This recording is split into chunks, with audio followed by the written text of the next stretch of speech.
Hey, what's up, everybody? Welcome to this it's only a new show, but it's an old show with a new format. How about we call it We're that? bringing it back, baby. The The after Aftershock corner has returneth. it's returned with a vengeance too. It's gonna be every week. So, Dude, holy shit. I didn't even think this was gonna be brought back because like we kind of put everything in what was it? We put the Aftershock corner and the Massasoit Wrestling corner all like chronologically with the rundown. I know, So yeah. I mean, it's like a whole new series now. This version of it. the thing I didn't think of when I was doing this, though, I think I've screwed up the wrestling rundown episode count now. I don't even know what we're gonna do now. No, Like, no, you're fine. You're fine. This is just a new chronological thing because, yeah. dude, I can't be asked.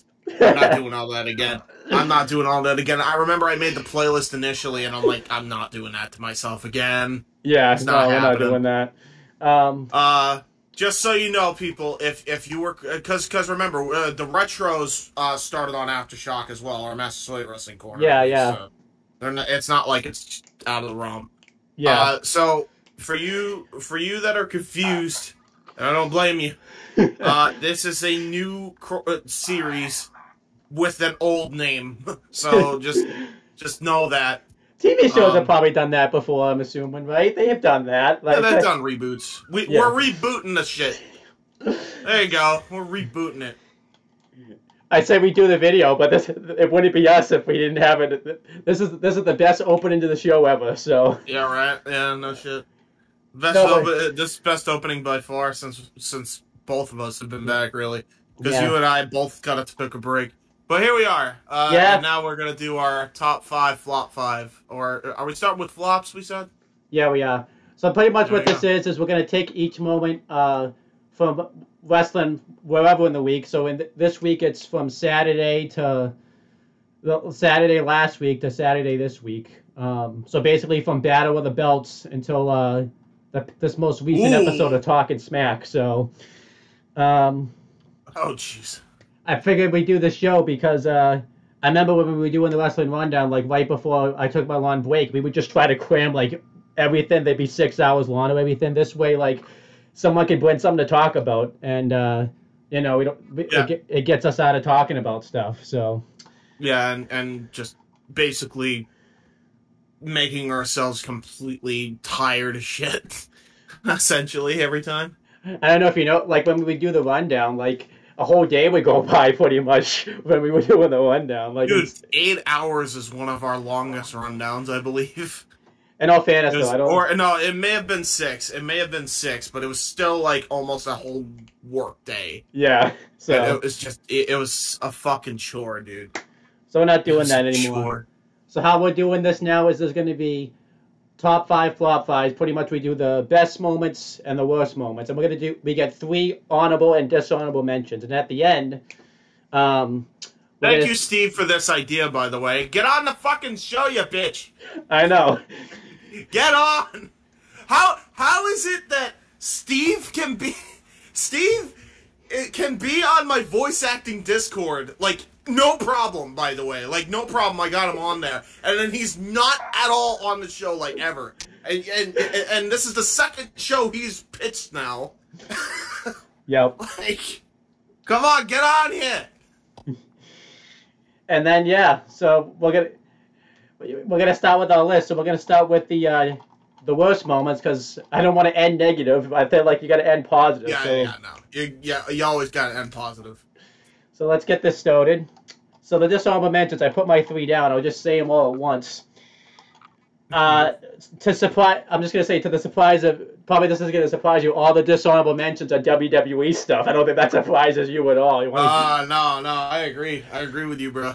So you listen what happened here. So these aren't in any particular order or anything. Like I can't really tell you what the worst segment was. So Rhea Ripley and Nikki ASH broke up as a tag team this week. You probably heard about this, and I mean, it makes sense because yeah. yeah. Well, I'm not gonna have dishonorable mentions. I'm just gonna agree with you on the WWE shit. Yeah. So, fuck me. You want to talk about two of the premier women's athletes Yep. going in all the women's divisions right now? and how the talent has just been completely fucking wasted. I know. So let me go through. Fuck. So let me go through it.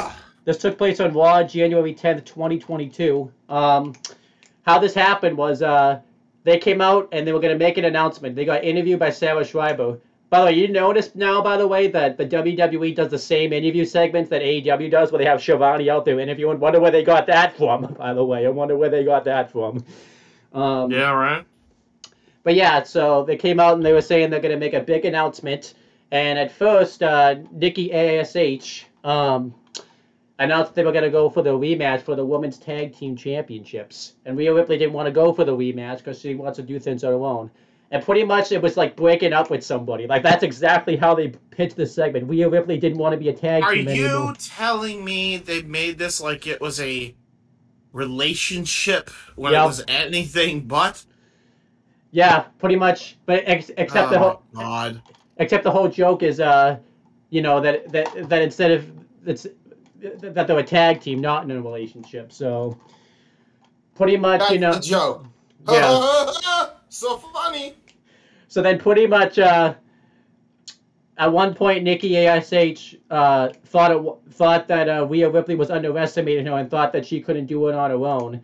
And then Rhea Ripley said, "No, I never said that." It's like, well, then what are you trying to say? And it just kept going on for like 2 minutes, and then they finally just decided to end as a tag team. They hug, and then Nikki ASH turned heel and attacked Rhea Ripley, and she says, Wait, Nikki turned? Yeah, Nikki's the one that turned. Not the other way around. No, Nikki turned. The fuck? And then later on in the show, she went through an explanation and said that the reason that she did this was because she's everybody needs a superhero. That's going to be her gimmick now, where she thinks that everybody needs a superhero. So. What? No, but she did a bad. Yeah. What? Okay, so the joke is she's Bo Dallas. Yep. You're probably wondering what's going to be... If this isn't the dishonorable mentions, you're probably worried what's actually in the worst moments, huh? Oh, yeah. So this was terrible. Is this anywhere on your list? Is this any of your flops? Is this any of your dishonorable mentions? Or you're putting it somewhere? I'm just putting it as a yes, because... I'd actually might make that my number 5. Oh, wait till you see what number 1 is. Because I'm doing by the way, in case you don't know, the way I do all my shit, I'm winging it. Yeah, so I'm making that my number 5. I'm not even gonna put it in my dishonorable mentions. Yeah, this is it. And James, this is dishonorable mentions. This isn't even on the list. So I think you're scared, but it's probably actually on the list. Oh boy, what are the other two? Naomi turning up the heat on SmackDown January 14th, 2022. So, I'll give you... She with Jimmy J and Roman yet? Nope. She's old babyface. Don't give a fuck. Don't care. I know, that should happen. Though. I don't know if you know this. Naomi's been feuding with Sonya Deville, and Sonya Deville, which they have not explained to my knowledge, is an authority figure. They never explained it once. I did hear about this, yep. So pretty much what happened is Naomi confronted Sonya Deville backstage about screwing her over in the match with Charlotte Flair on SmackDown last week. And, you know, Sonya Deville did the typical authority thing. As long as I have this jacket on, if you put your hands on me, I'm either going to fire you, take you out of the Royal Rumble, or find you. By the way, what would Stone Cold Steve Austin have done? He wouldn't have cared. He would have done it anyways. Like, talk about not getting somebody over.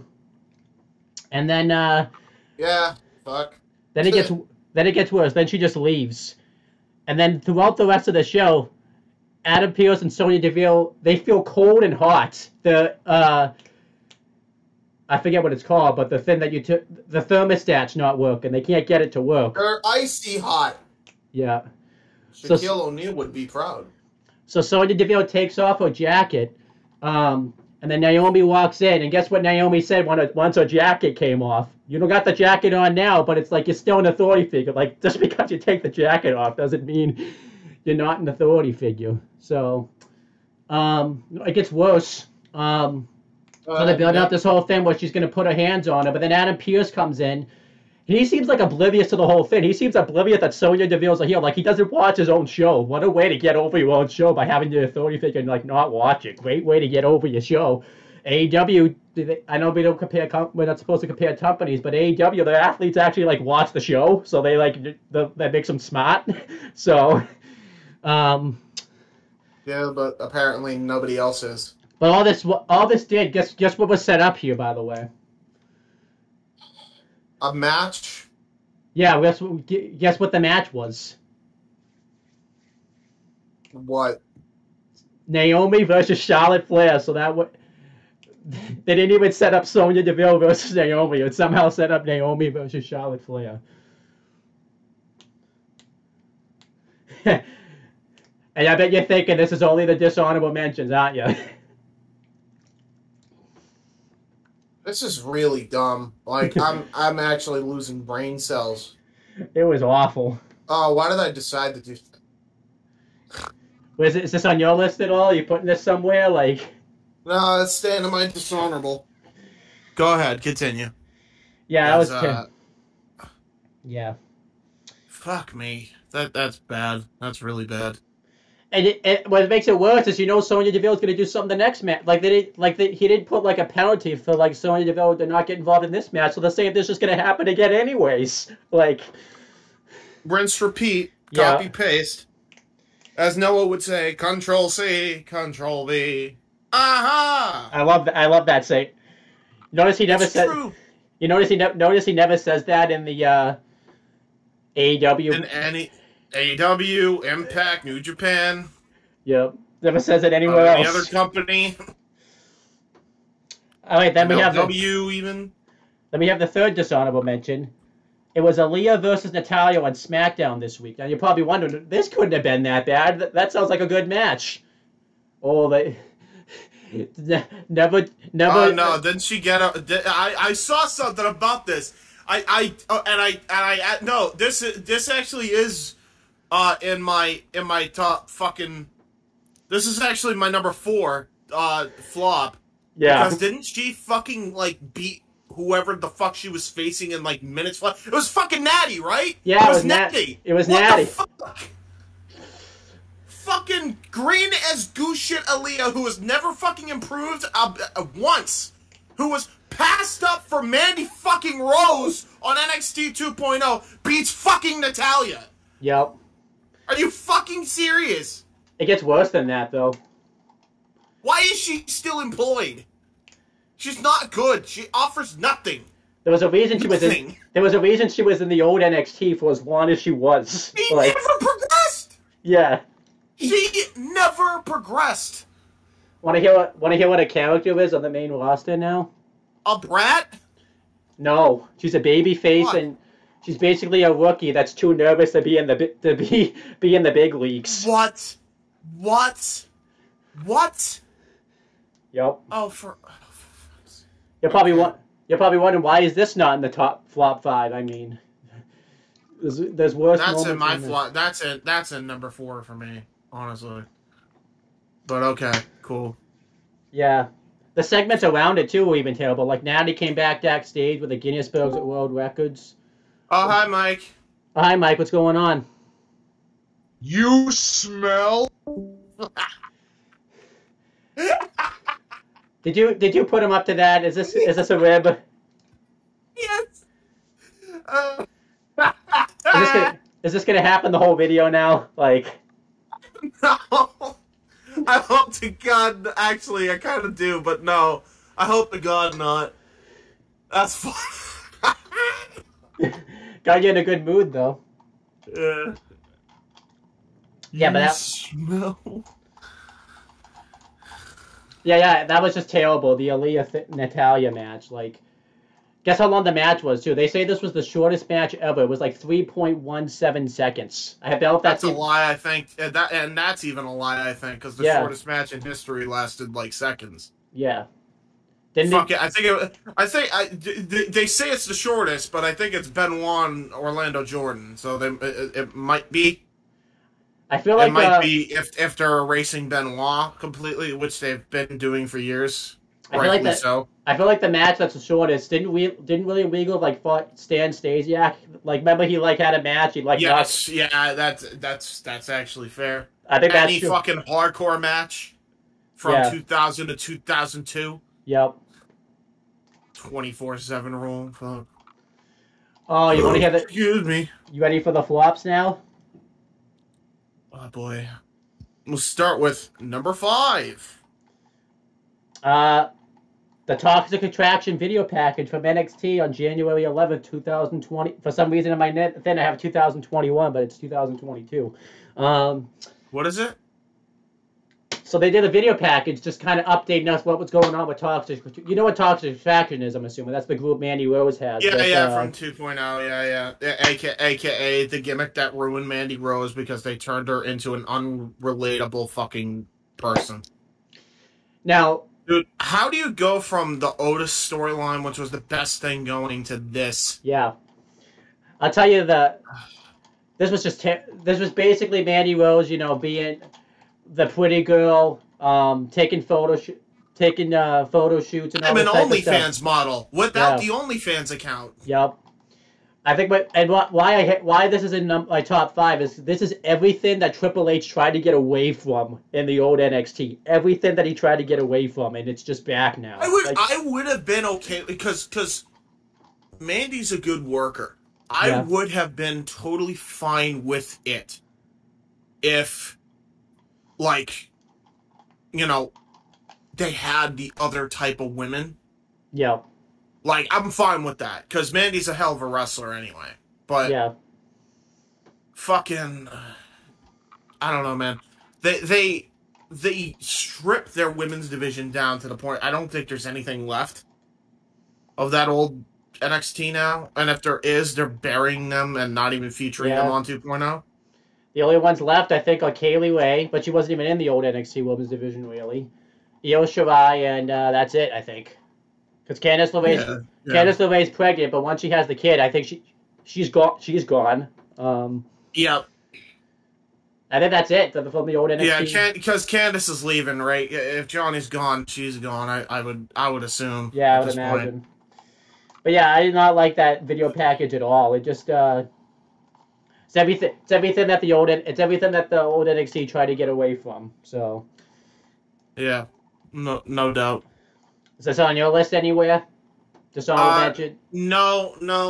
My number 5. I have a number 5 that's good, and it's Jane Cargill's promo. But I'll get to that in a minute.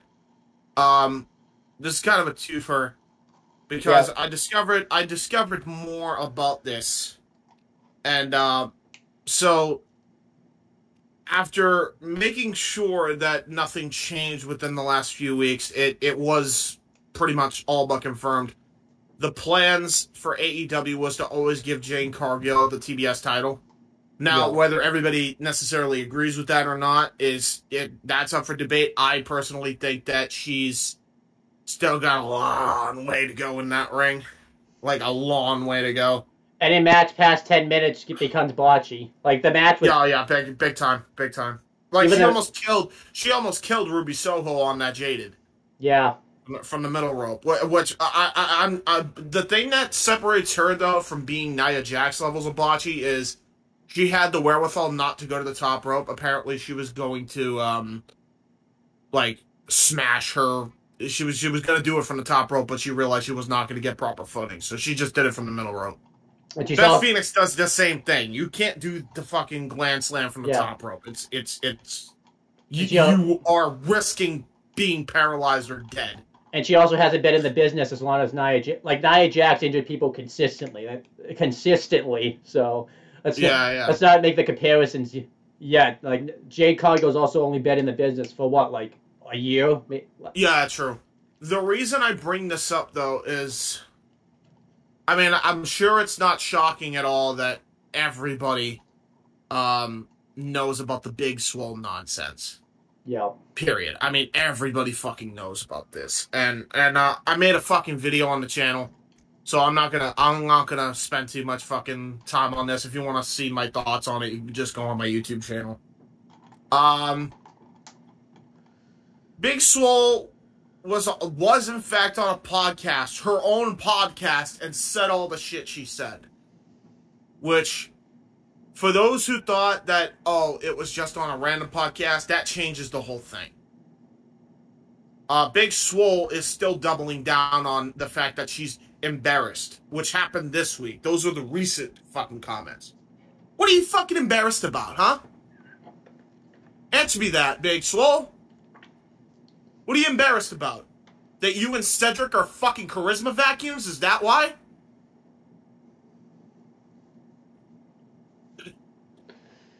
Tell me why I should give a fuck about Big Swole when there's about 16 other people of your fucking race that are more intriguing on television.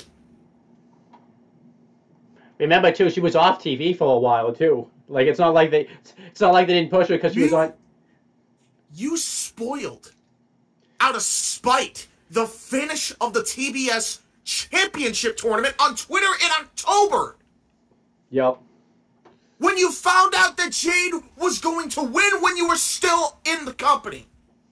Now we know why you fucking left. What, you think I'm stupid? You think I was born yesterday? How the fuck has nobody else clocked this? Fucking even Adam Blompier, as much as I fucking like the guy, this fucking dude is taking up for this fucking cunt. And there's no other way to defend this.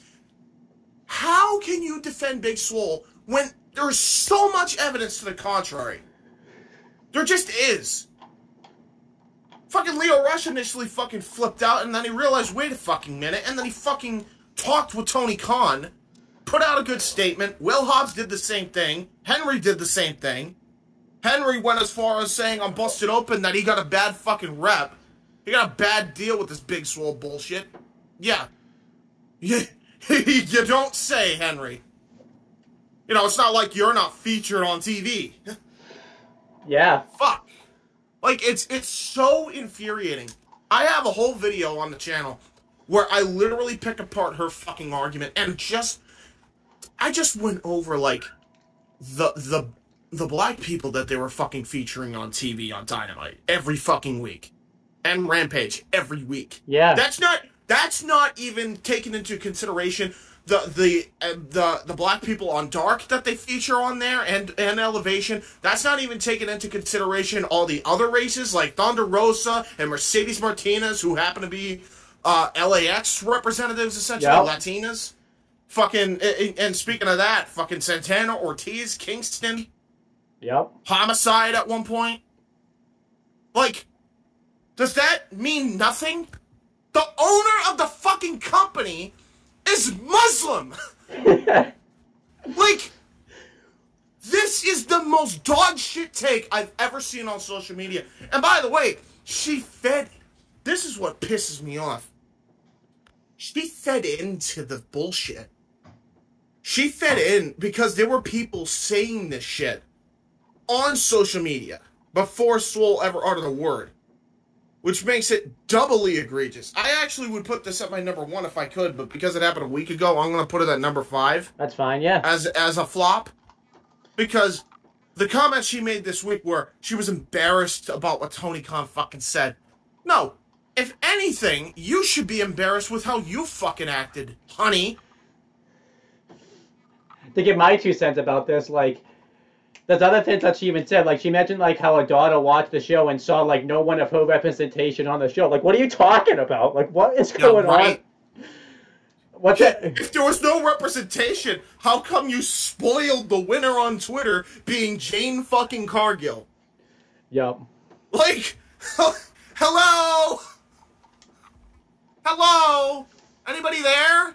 I know. It's just ridiculous. You got a brain in there, Big Swole? Let's not You're taking too much fucking steroids. Let's not forget that anesthesia that you got from Britt Baker, did that fuck you up too much? Let's not forget too who the first 2 women's champions were Riho, Japanese. Yes, Japanese. Nyla Rose, transgender Native American descent. I mean, listen. I was even gonna say with Riho too. Karushita. Yeah. It wasn't until the 4th fucking woman that it was full on a white chick. let's also talk about like Riho too, the first champion. Not only was she Japanese, she couldn't speak a lick of English, and they put the belt on her anyways. Like that's all. Yeah, Tay Conti, by the way, she competed for the fucking belt, had the best match of her career against Britt Baker. Yep. Does that mean nothing? Or, hey, how about all the times that Private Party were featured? How about all the times that The Acclaimed were featured? How about all the times that Proud and Powerful were featured? Hey, how about all the times that, you know, fucking dark standouts like Baron Black were featured? Yeah. Fucking Captain Sean Dean recently. Yeah. Like, this made no sense from the off. Period. And for Big Swole, and I will say this to close this fucking topic off, because I want to put this to rest for good. If you don't like AEW, that's fine. There is plenty of debate that you can have to not like AEW. If it's not your cup of tea, fine.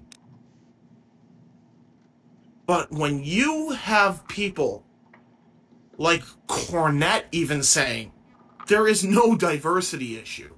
This was a you couldn't get over issue. You know something's wrong, by the way. You should probably take a look at yourself in the fucking mirror, honey. Especially if Cornette's even defended AEW, that's a problem. That's Dude. Well, I mean, it's not the first time actually that he's defended it. I mean, you know, this is the first I've heard him. Corny, whatever Corny decides he feels like doing, essentially. Yeah. But I'm just saying, it's very rare I hear him defend it. If Cornette's defended AEW, then you know you're screwed. Like, you're screwed if it Cornette's. You're screwed. You have no basis here. You have none. And by the way, I would be saying nothing of this if we didn't have King and Noah agreeing with me. That's all I fucking need to take a stand for AEW here. Wait, who know? Noah and King from ATW, both black, essentially. Yeah. They agree with everything I said, because it's fucking ridiculous.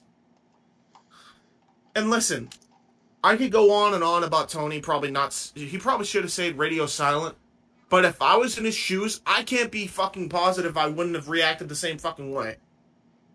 Well, especially I really can't be, because she fucking spoiled the finish, then she fucking made a podcast calling out AEW when they supposedly split amicably. Yeah, I'd be pissed off too.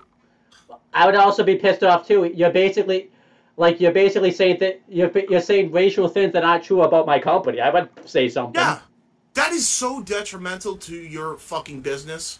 Like, even if it wasn't nearly as bad as a lot of other accusations have been about companies, it's still a business killer. Yeah. No wonder Tony Khan overreacted. He's fucking human, people. That's it. He's fucking human. And quite frankly,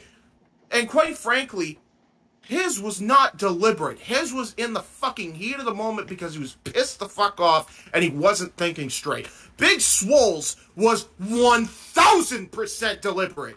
I think the worst part about it is everyone's getting mad at Tony Khan now for saying what he said, too. Like, that's the worst part about it. Like, fuck out of here.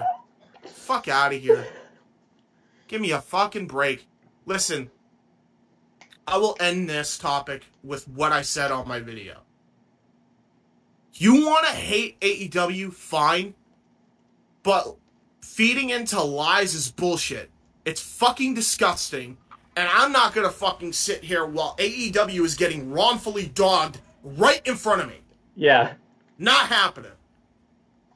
Period. Move on. That was your number. I need to get on there. That was your number 5. I can't wait to see what your number 1 is. Like, you got that at number 5. Number 5. You'll be surprised what my number 1 is. All right, so my number 4 is from NWA Power, Season 7, Episode 4 this week. We had the same one here, isn't it? Didn't we? Go on. It's Tyrus versus Jaden Waller for the television. Match, yep. Was that it? Was that it? Yep. This was terrible. What I don't like. This is awful. This is so bad. Like, I didn't even know. Sucks. Yeah. Tyrus sucked. I saw like clips of this, and he was fucking gassed. And listen, I love the guy. Okay, I like even if he's on Fox News or whatever. Like when Punk came into AEW and they showed that on Fox, and he had his title, and he said he was proud to be a wrestler, and I'm like, all right, that's actually pretty fucking cool. The whole solidarity thing. So I kind of like him for that. Yeah. Like, if nothing else. And quite frankly, I don't give a fuck about politics anyway. I'm not going to use that to judge a person. His gimmick's solid, too, on Power. Like, it's not a bad gimmick. Yeah, his gimmick is fucking great. It's his in-ring ability is so bad. Yeah. It is so bad. Like, he was so much better in WWE, it's not even funny. Well, he wasn't even that great then. Well, also the thing I don't like about this, it's not just Tyrus. One, the guy that he fought was, like, a heel, too, so that didn't work. And he was a babyface here for some strange reason. But he was acting like a heel earlier in the show. And I also just hate the TV title rules. Like, it doesn't do anybody any favors. They suck. The TV title rules are terrible. By the way, like, not for nothing, but if you're going to do TV time limits, you at that point can't have your show be an hour. You just can't. No. You can't. Sorry, you can't. You need 20 minutes for shit like that at least. Yeah. Because then, okay, I'll buy it. Then I can get invested. 20 minutes is plenty of time. I don't get why it's 6:05. I mean, I know why it's 6:05, but it doesn't. No one gets over 6:05. Dude, what the fuck are we in? Yeah. 6:05. I don't even think fucking old school NWA did this or shit when they were on TBS. I don't think so. So, like, what are we doing here? You're literally shortchanging your own division here. Yeah. Like, anybody that holds this belt is going to hold it for eons because they can't beat people in 6:05. Stupid. Dumb. Yeah. Tyrus is needs to get better in the ring. Yeah. There was I can't. By far. I think he took like a leg drop in this match, and he just fell. He felt like he didn't take the leg drop well. Like it was. No, he didn't. Dude, he almost fucked himself on that leg drop. Actually. Yeah. Yeah. If you look back at it closely, he almost pulled a Nia Jax. Yeah. And his finish sucks too. Yeah, no. I mean, don't even get me started on that. I haven't been able to talk about it yet, so. Yeah, his finish is terrible. Like a lot of people crap on Big Show having the WMD. At least Big Show's WMD looks effective. Dude, Big Show makes sense because Big Show, first off, he fought a boxer at WrestleMania, number one. Number two, his fucking hand's ginormous. Yeah. Like, this ain't the video games where you could just, like, bang, you know? There's a worse match. This is surprising, though. This isn't even the worst match on that show, because number 3 is the match that followed this. It was Judas versus Cyrus. Did you see this? This was awful. Please tell me you saw this, because this was bad. I don't know if I did, but I imagine it's so bad. You know who Judas is, right? It's Judas Messias? No, this is, remember Murphy and Gunner? This is Murphy. Ah! Today's Murphy? Yeah. Oh my god. Do I even need to say anything else? Why? Why do you hire Oh, they really went downhill after this Fight TV deal, huh? Yeah. Fuck. Yeah, Okay. so this was... The match was awful, because it's Judas wrestling. No Do you want to hear the finish? Okay. You remember Sal Renaro, right? I don't know if you remember him or not. He was, Is he Marinello's distant cousin? No. Okay. Renaro. It's spelled differently, so... Ah. So he's got this gimmick now where for some reason he just showed up like this one day where he wants to be the Sinister's Minister's like disciple or whatever. Like he just kind of showed up crazy one day. There's no reason for it, nothing. Okay. Yeah. Okay. So to kind of like sacrifice himself, he decided. I was close with the Judas Messias fucking shout. Yeah. So he decided to let himself get body slammed onto his opponent, you know, to get beat up. Yeah, pretty much they did Serpentico and Luther type of stuff. Okay. Guess what the thing that didn't make sense about it though was it led to a disqualification finish. So he ended up losing the match effectively, and they just kept beating down Sion. And they did like a promo earlier in the show where they tried to hype Sion up as a legitimate challenger for the national title, and like he looked terrible in this match. Like this was just a terrible match, terrible finish. See, you're probably wondering why the Tyrus match didn't make. At least the Tyrus match had a finish. This had like a DQ finish and a This was terrible, absolutely awful. It sounds that my brain just exploded with that the stupidity. Yeah, I'm not making this up. I wish I was. No, yeah, fair. Go ahead. By the way, if I had said this was the main roster, would you have believed me? This wasn't even the main roster. Yes, I would have absolutely believed you. But it's not. It's not even the main. It's NWA. Yeah. Fuck. Okay. Now technically. Thanks, Aldis, you fucking prick. Now technically, the Judas match was worse, but long term, I hated this more. Just cause. Yeah, no shit. Yeah. So did you have Tommaso Ciampa got called up? This is number 2. Oh wait, what's your number 3 by the way? I don't even know. I forgot to ask. My number 3 is the MLW lawsuit. I didn't even know about WWE. This. Okay, so this is simple. I believe this happened this week. I could be wrong, but I think it was this week. MLW has filed papers where they are suing WWE for unfair competition for stopping because they were supposed to have a deal signed in ink with FS1. Okay. And the main reason for this was because they were supposed to have something there. They wanted to be on national level, so they figured FS1 would be the perfect slot there. And I would have loved to see MLW on FS1 with that kind of budget. That would have been fucking great. For sure. I'm gonna guess WWE blocked it because WWE is in a deal with Fox. Yeah. And did the petty threaten bullshit. Why did that? Which will lead into my number 1, by the way. I will talk about number 1.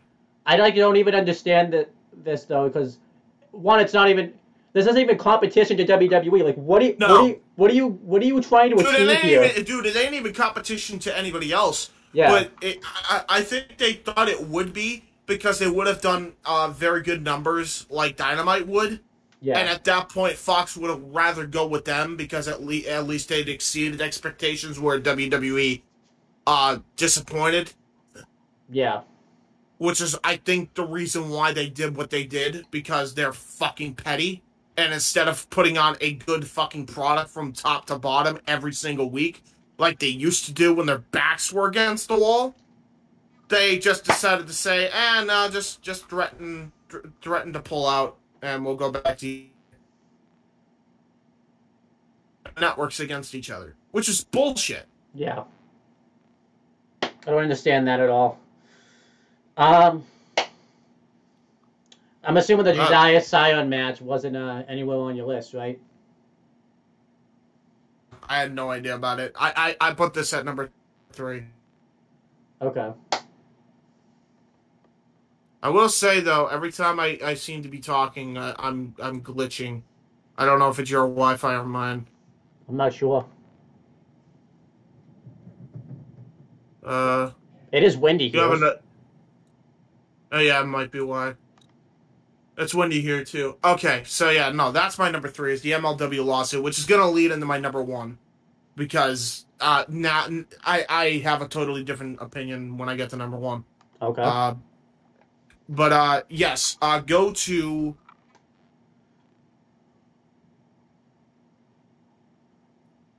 Go to number 2. Yeah, number 2. Okay. So like I said, technically this match was probably better than the Judas match, but long term it makes me worried.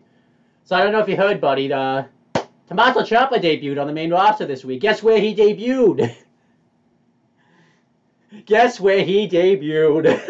Main event. Yeah. Main event. I heard about this. Yeah.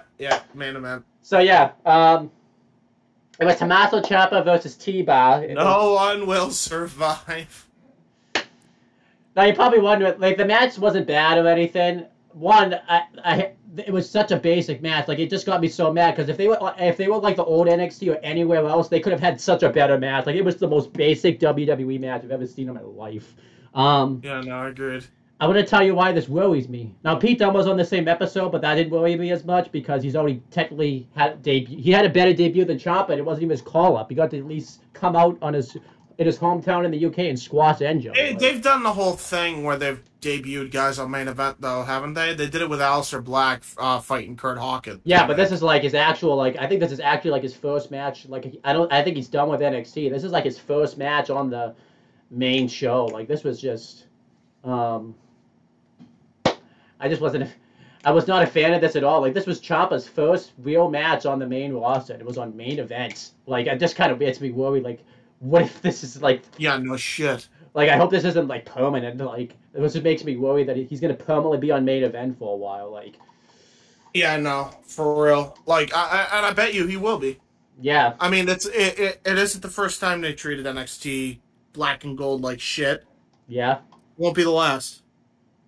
It might be. I think Ciampa's like really the last. Well, I guess Pete Dunne's the last one.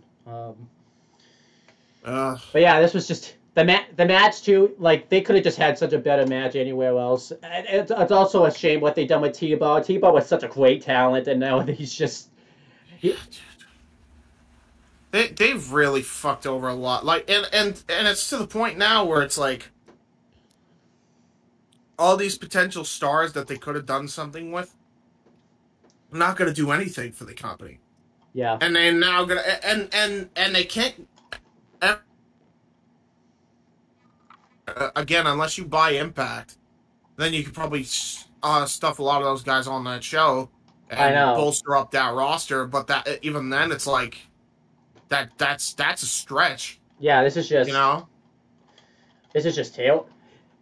He didn't even win the match too. Like, with his finish, he won off a roll up. A roll up. Yeah, dude. They're gonna do him dirty. Yeah. They're gonna do him dirty on this main roster. I can't wait until he's gone in like fucking 4 months. Yeah. If that. I know. Was this anywhere on your list, or do you have something else at number 2? No, I have to actually think about number 2 because again, I'm doing this on a whim. But I honestly probably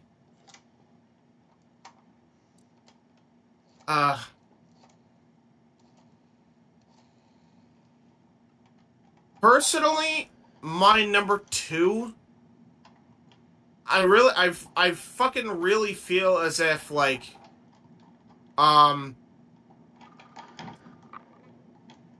don't know, like, I feel like it's just, there was more releases, right? There was more releases not even that long ago. William Regal, I don't even know if it was this week. Was it this week? I think it was this week. Yeah, that's it. It's gotta be all the cuts they made on NXT. Road Dogg, Regal, there was a couple other people they let go. Basically all Joe, holy fuck. Again, you called that one. Oh my god. I hate being right sometimes. I know. How I really do hope Joe goes back to Impact or shows up in AEW somehow as a wrestler. Yeah. Because this dude, he got fucking shafted. He wasn't even injured. I know, yeah. He wasn't even injured. Like, I'm not convinced. There was nothing to report. Everybody debunked that he was ever injured. They took him off TV because they didn't want him on there when Triple H had a cardiac event. Yep.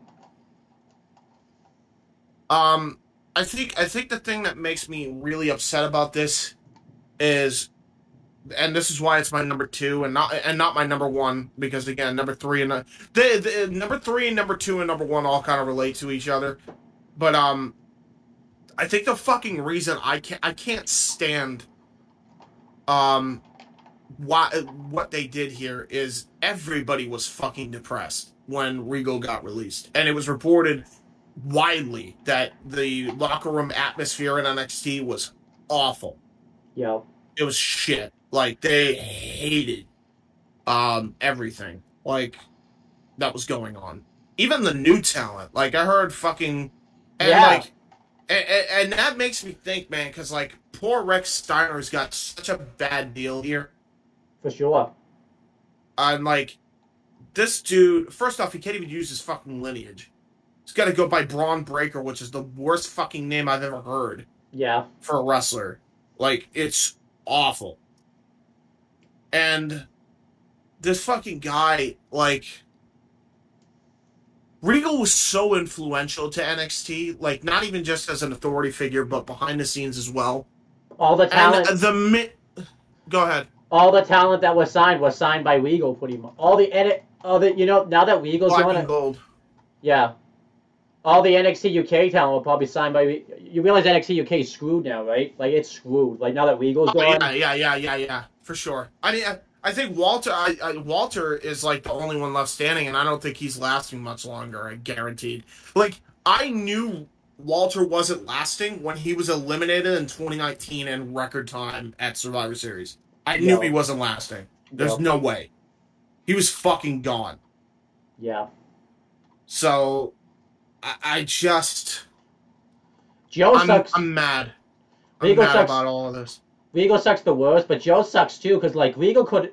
not Regal. Joe could have wrestled a long time ago. Like, he basically was on commentary for, like, probably... For ages. Yeah. For ages. Before they finally put him back on NXT. And then they fucking take him right out because Vince and Pritchard took over. I hope to God Triple H leaves. I want him to leave so bad. Because this has got to be killing. Like, I'd be fucking pissed and not wanting to deal with this. And I hope Stephanie supports him in that decision. Because this has gone on far enough. I know. And by the way, Hunter, if Stephanie ain't supporting you, she ain't the one. I'm sorry. I know. Your kids are grown now. Time to divorce the bitch. Like, I'm sorry to say it, but, like, this is a situation where you need to do what's best for you here. Yeah, like, you're getting fucked. Yeah. And everybody knows it. Everybody fucking knows it. Even the fucking new people on 2.0. They know it. They absolutely know it. Like, fuck. But even Steve Coakley knows it. He's the biggest WWE supporter I've ever met. He knows he's getting screwed. This shit makes... If you are a WWE fan, I genuinely feel bad for you. Because shit like this has got to make it so fucking difficult. Yeah. Honestly. Which I will take the number one spot for a second, because this is going to lead into my number one. Because originally I was excited for this. And I already made it known on Twitter that I've completely changed my tune on this. Saturday was also hard to kill. Yes. Mickie James was announced that day of being a participant in the Women's Royal Rumble. All of a sudden, Scott D'Amore and John Laurinaitis are both tweeting that, you know, they're a part of the Forbidden Door. And Mickie James is going into the Royal Rumble, as of right now anyway, as Knockouts champion. Not okay with this. Sorry. I wanted to be. I really did. I wanted to be positive about the company for a change. But I even talked about it with my dad. My dad says I talk too negatively about the WWE, but he said the same fucking thing. So I knew it wasn't just me that fucking thought this. If the WWE joined the Forbidden Door, consider AEW gone in 2 years. I'm not okay with this. Because they're trying to get everybody in the good graces that they fucking lost. And that they are continue to lose here with the MLW lawsuit and the NXT releases, on top of all the other bullshit that happened in 2020 and 2021. This is a fucking mockery of my intelligence. You don't think I know what the fucking history of this bullshit was? Correct me if I'm wrong, but isn't this the exact pattern, Vince, that you took to take out the territories back in those days? Didn't you do the exact same thing to EC-fucking-W? When ECW needed a fucking leg up, and you were gracious enough to give them your airtime, only to then take their top stars in the Dudley Boys and Daz. And book Taz to crap. And book Taz to crap. While he was ECW champion at one point. I'm sorry. I'm supposed to be excited that Mickie James is entering the Royal Rumble. I'm supposed to be excited that we could potentially be getting a Forbidden Door opportunity with the WWE. For what? For Adam Page to get more overshadowed? Because there's a potential that Moxley could be in this fucking matchup with Roman Reigns and fucking Seth Rollins now? I'm supposed to be excited for that.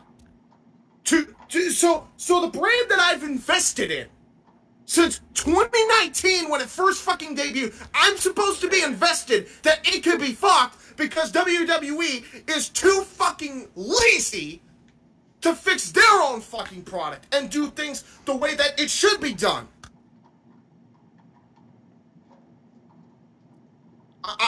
I'm supposed to be excited for this. Why? Why? The worst part about it, I'm on the fence of both. But the negative side of this, they release so much talent, they have no choice but to open the Forbidden Door. Exactly. Which begs the fucking question: is this real, or is this they're joining the Forbidden Door just for the women's? Because I have not heard a peep about the men's. Because the men's division's fine. Because there's so much fucking men, there's a lot more of them than there are of women. Yes. So was this a deal that they broke off? Let's be fucking honest, people. The only reason that Mickie James is going to be coming out, which is, by the way, confirmed, that she's coming out with Hardcore Country, and that she potentially could be showing up as being set as TNA or Impact Knockouts champion in the Royal Rumble this year, is because that was probably the only way they were going to get Mickie James to show up. That's possible. You know how we know that that's going to be a fact? When the Royal Rumble's over this year. Yeah. And if that's exactly what happens, and it's never mentioned again, guess who's right? Yeah, I think that's probably going to happen. And I genuinely hope that's the fucking case. Because I really don't want the Forbidden Door open to WWE. Until WWE does what AEW does and fucking stops overly scripting their fucking bullshit and let the wrestlers be themselves and actually let them get over as fucking superstars, then I'll be the first to fucking tell you let them in. Even with the Saudi Arabia bullshit. Until that happens, not in my Forbidden Door. Stay far the fuck away. I got a 12 gauge and I'm pointing it right at your fucking face if you step through my fucking property. Not in my Forbidden Door. Fuck that. That's my number one. I'm sorry, like, I wanted to be positive about it, but, like, the more I thought about it, the more worried I got, and I'm like... And then especially when you consider the fact with the NXT releases and the MLW lawsuit. I know. And then the way they use Ciampa. Like, are you fucking kidding me? I'm supposed to be excited for this? And how they can't even get their own fucking talent over. How the fuck am I supposed to be excited for the other shit? I mean, I was actually more positive about it before you told me about the MLW lawsuit and all this other stuff. So exactly. Well, I mean, because everybody thinks it's like, oh, well, let's just separate the issues. No! There's a pattern here. There's been a pattern for years. Vince has done this before. His closest confidants have done this before. I am not going to sit here and say, I'm excited for this, when I know there's a history of Vince fucking over his competition. And by the way, it was the same exact way in the territories. He got friendly with them, he gave them airtime, and then he fucking took their slot, and then he bought them out. This is how he does this. This is how he's done this before. This is how he will continue to do this. He's done it before. He's fucking ruthless. I'm supposed to be excited that there is a potential that the WWE could burst down that forbidden door. No. Fuck that. Fuck that. Dude, he shit on all competition for years when they were the only game in town at one point. TNA, Ring of Honor, AEW. He's dedicated shows to crapping on WCW even afterwards. I remember there was a segment where Dusty Rhodes guest hosted. That doesn't even exist anymore, that he bought the rights to years ago. Which, by the way, I don't even know if he has full rights of, because why was Bash at the Beach a thing in AEW? Yeah. Do you remember when Dusty Rhodes guest hosted? They dedicated 3 segments to trashing WCW. 3 segments. This shit is a pattern. So color me a little pessimistic when I've seen this happen the exact fucking way. I mean, and it all starts with the little things, like scripting every fucking thing that these wrestlers do. Until they stop doing that, I don't want them anywhere near this Forbidden Door concept. I'm good. You also forgot about a recent thing. Remember that partnership with Evolve? That really lasted. Oh, yeah. I mean, I know Evolve went because of COVID, too, but who were they? No, they took the absolute maximum advantage there. And to really think about it, if Evolve had not been shit on, Evolve actually could have been the new NXT if 2.0 became a thing. Yeah. It really could have. I probably would have watched it. But they bought it. Because they fucking cannibalized it. Because remember when Vince threw at AEW Fight for the Fallen in 2019? He didn't throw his own product. He threw Evolve's product, and no one wanted to watch that because of what AEW was fighting for. Yeah. Dude, I'm done. I'm done giving WWE chances. I've been let down in the past with them, and I am not going to do that to myself again.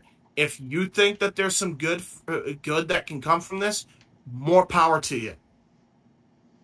But I'm not that naive, and I've seen the pattern before.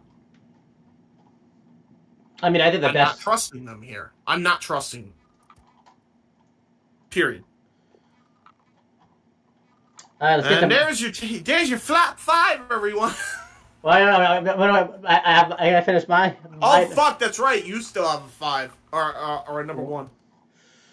You probably heard about this. It's from Raw. It's from Raw. Alexa Bliss's road to recovery. You've heard about this, right? Did you hear about this? Oh my god. So what? She's in a loony bin now. I'll tell you about it. So I was thinking, Alexa Bliss. We haven't seen her in a while. What a cool way for her to come back. Just say, screw it. Let's just have her be a surprise entrant in the Royal Rumble and have her as a role gimmick. It's not what happened.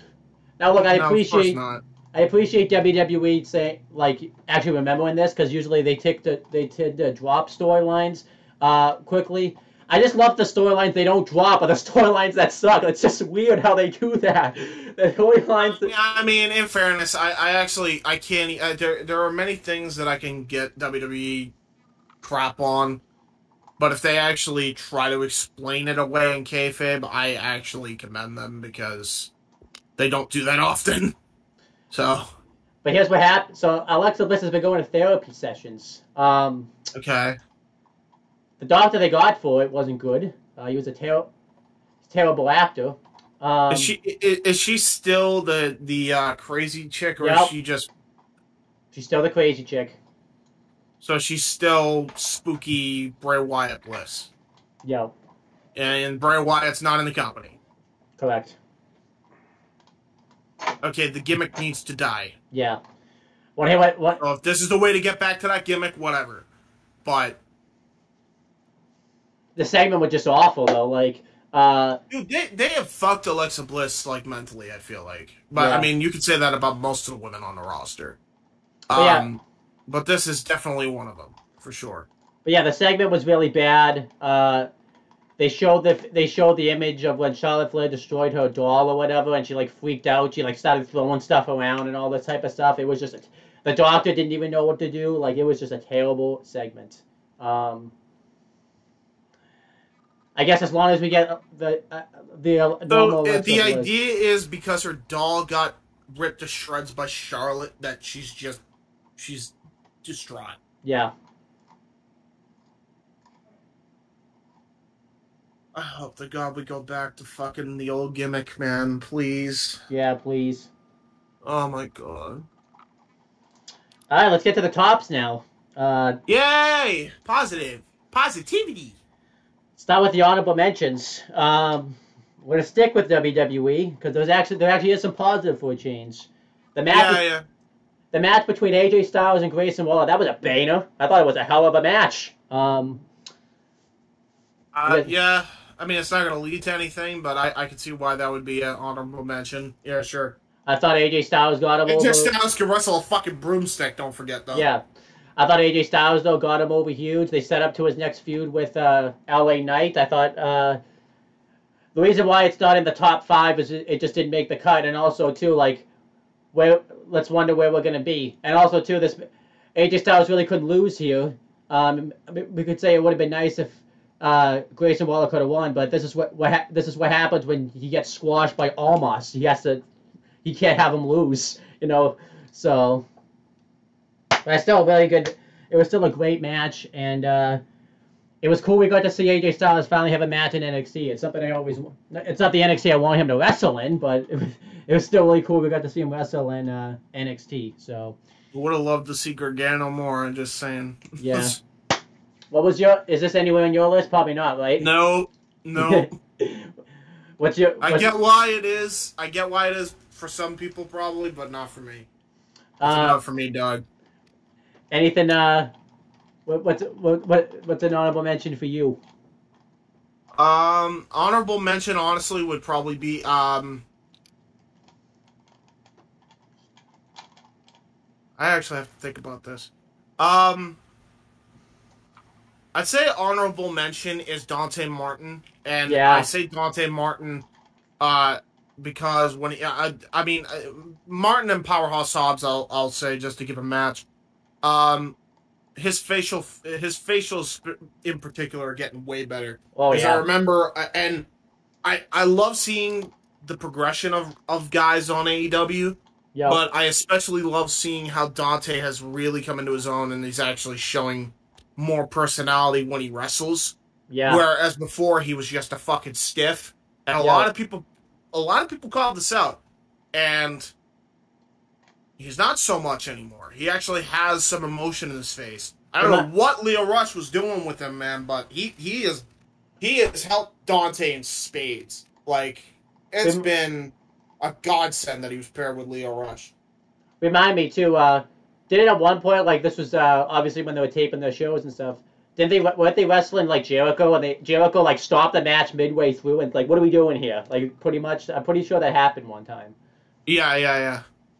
Like he just you ain't wrong. I mean, it's like, and that's what I love is like Dante is learning and it shows. Yeah. This Powerhouse Hobbs match was even better than the last one that they had in, what was it, September, I think, last year. Yeah. This fucking match ruled, man. Like, on Dynamite this week. It was awesome.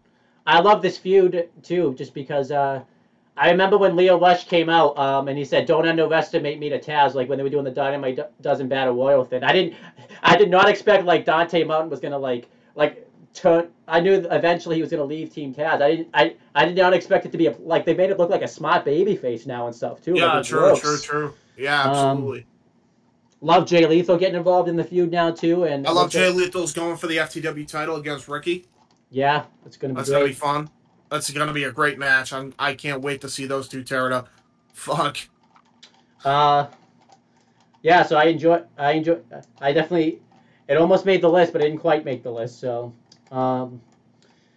Another one of my honorable mentions is CM Punk versus Wardlow from this week on Dynamite. Ooh, really? On January 12th. Okay. I have that as like a top. I have that as my top 5. Well, you don't watch because of the story they told with Wardlow and MJF and Punk and MJF. I really enjoyed it. I really enjoyed, how, basically MJF cost Wardlow a victory because Wardlow could have won this match like a long time ago. And this is like one of the times where like MJF actually wanted him to do the power bombs and stuff like that. And he wanted CM Punk he wanted Wardlow to completely destroy CM Punk. If you notice, they recreated the finish from Survivor Series 95 with Bret Hart and Diesel, where Wardlow put CM Punk through the table, and then when he put him in the ring, CM Punk rolled him up and got the win. So that was really cool. And coming out of this match, you furthered like 4 feuds probably. Like you furthered CM Punk and MJF. Way down the line, you furthered Wardlow and MJF because now, in a sense, MJF cost Wardlow a victory. Obviously, we're going to get the Shawn Spears match in the future. And you got CM Punk versus Shawn Spears out of it later in the night. So I enjoyed the hell out of this. Just didn't quite make the tops. Where is this for you in the tops? For me, it's number 5. I mean, my only honorable mention was Powerhouse and Dante, but this was this was my number 5, man. I love how intense Wardlow is. Like, this is what Brian Cage was missing. Yeah. And he had this in Impact, but I mean, at the same time, he just doesn't have the presence and the voice. Yeah. And the promo ability of Wardlow. He's never gonna have that natural ability. Yeah. But yeah, man, Wardlow is just a fucking megastar here, and he's getting over as time goes on. They're really, really pushing him to be a breakout star here, and leave the Pinnacle to do his own thing. I'm really enjoying where they're going with this. I can't wait to. Great. I mean, I talked about this with Chris on the rundown, but I think either at All Out or Full Gear, we're getting MJF versus Wardlow for the belt for the AEW World Championship at some point. That would be cool. I think Full Gear. Yeah. I only say that because while I don't think he'll win, it's going to be at Full Gear because MJF is obviously going to fight Hangman Page at All Out. Because I think the next match they're naturally going to build to is Page versus Moxley. If Moxley's back in time. Moxley's coming back. You didn't hear? Moxley's already back. He's defending the GCW title this week. Oh, okay. Yeah, he's already back. When he'll show up back on AEW television, I don't know, but I assume they're gonna pick it right back up. Yeah. Because if you remember, the person who knocked off the ladder to win that casino chip was Jon Moxley to get the number 1 contender chip. And also Moxley was never eliminated in the tournament either. Yeah, so that's why I'm saying, like, there's natural things you could do with that. Plus, kayfabe-wise, I think, Hangman Page is a recovering alcoholic. In real life, Moxley's a recovering alcoholic. You can play with that so well there. Yeah. Like, there's a lot you could do with the story. And I thought it was going to be MJF and Page at Revolution, but I really do feel like it's going to be Moxley and Page now, which it absolutely should be. Yeah. Absolutely should be. This will be a fucking belter with these two. Since we're talking about my other honorable mention was Hangman Adam Page's promo this week. It was excellent. Fucking excellent. This was an excellent.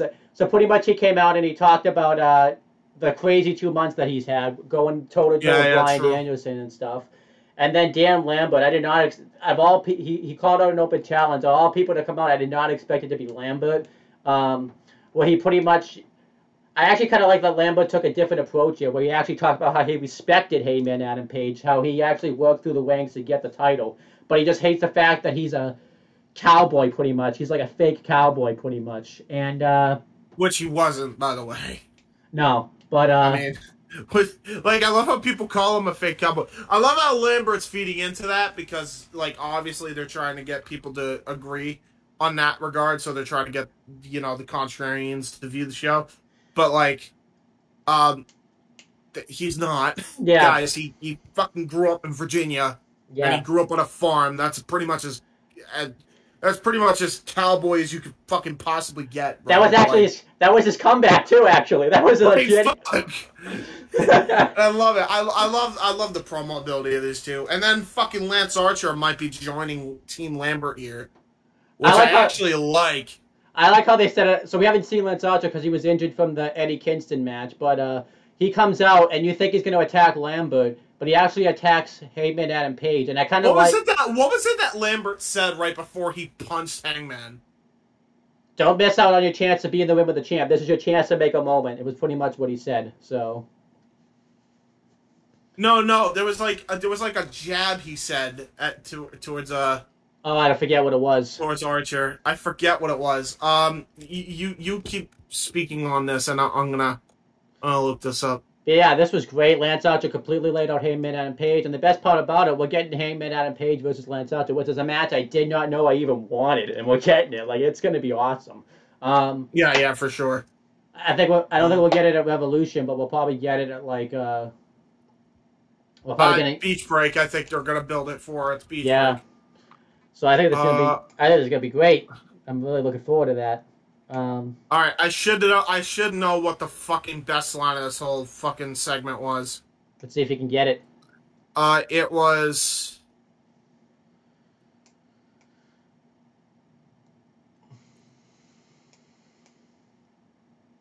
All right, so this is on the part where Archer's storming down to the ring, looking like he's chasing Lambert with a chair. Okay.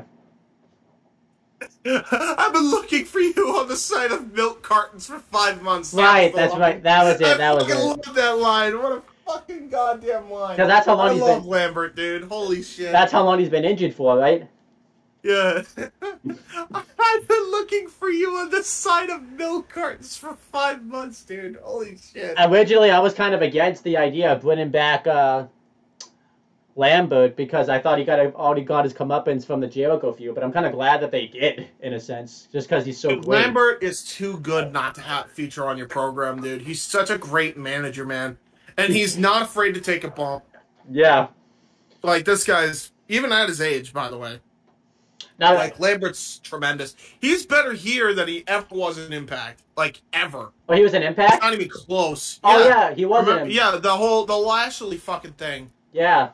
Lashley versus whoever. I forget who it was in particular. It was awful, though. Wasn't he? I don't even... I feel... Yeah, he must have been awful, because I feel like if he was like this in Impact... Oh, yeah, it was Moose and Lashley. It was Moose versus Lashley. Yeah. That's what it was. Oh, yeah, I forgot about that. Yeah, no, he was good in promos, but he's, like, far better here. Yeah. And, like, I'm more invested in what he did.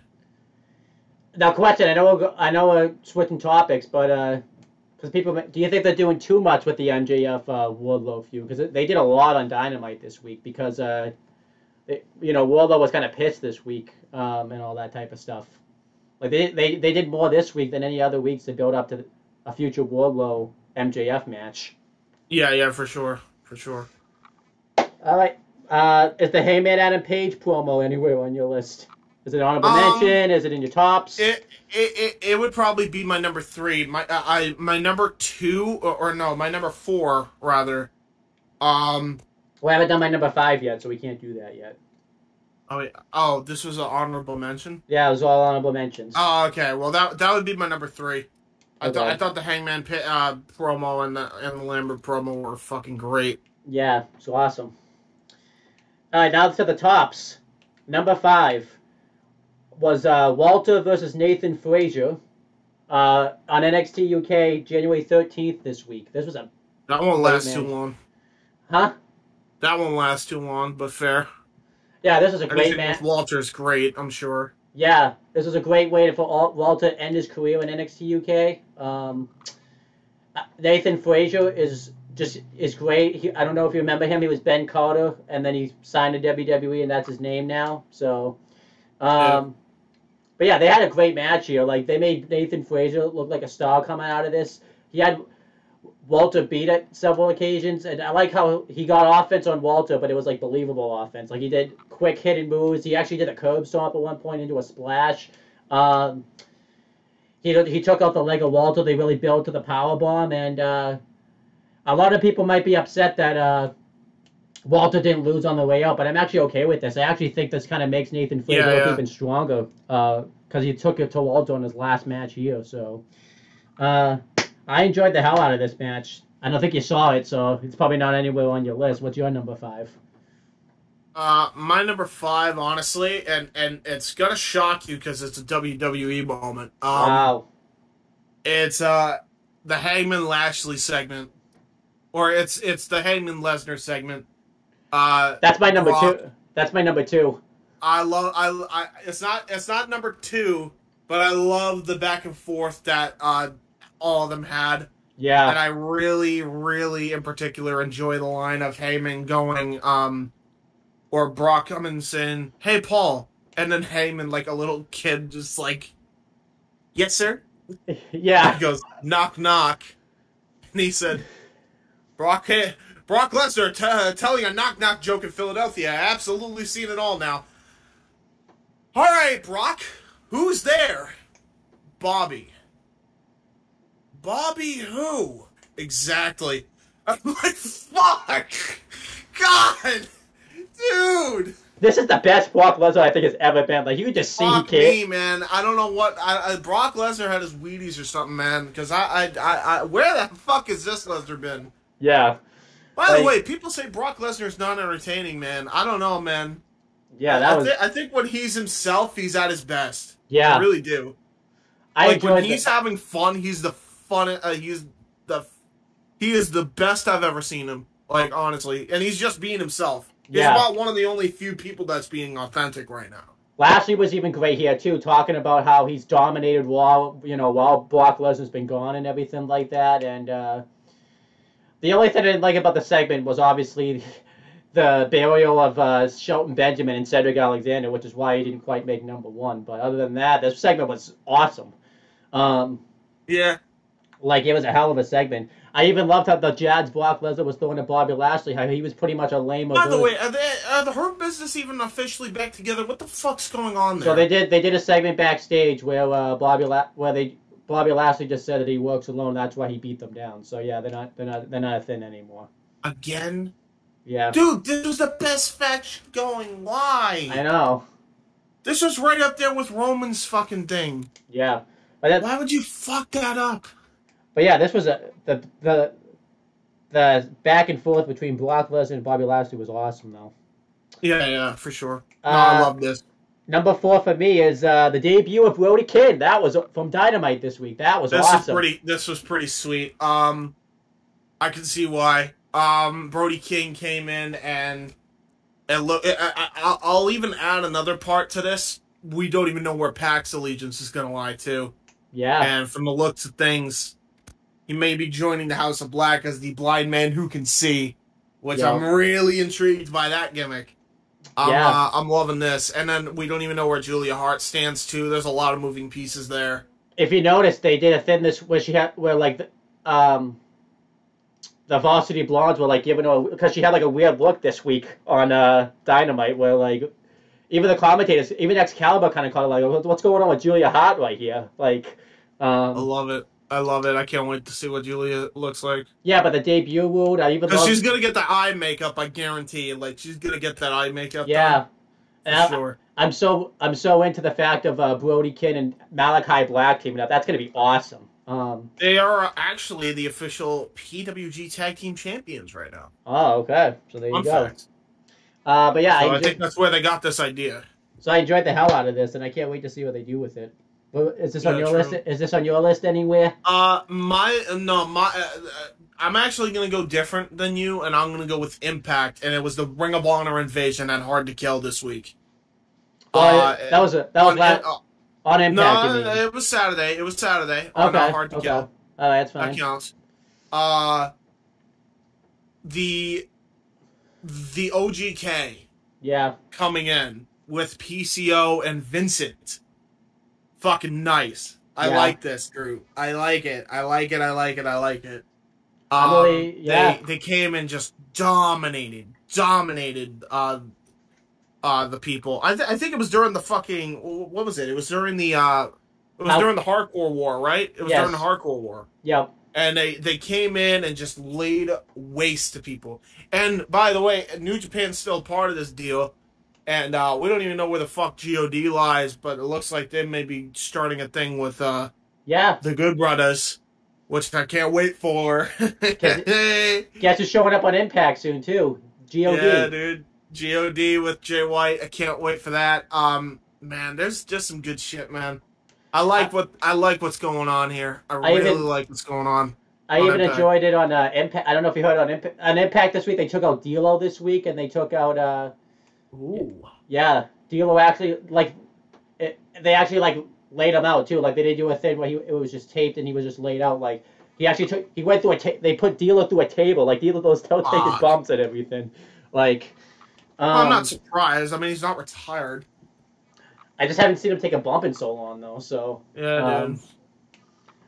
But yeah, I'm so invested into the ROH invasion. I even love how some of the people in the ROH, I know ROH are against it. Like Jonathan Gresham's against it. Yeah, Jonathan Gresham, Jay Lethal has come out against it. Yeah, I like that. I like that little thing. Roxy, the women's champion, love it. Love it. I think too.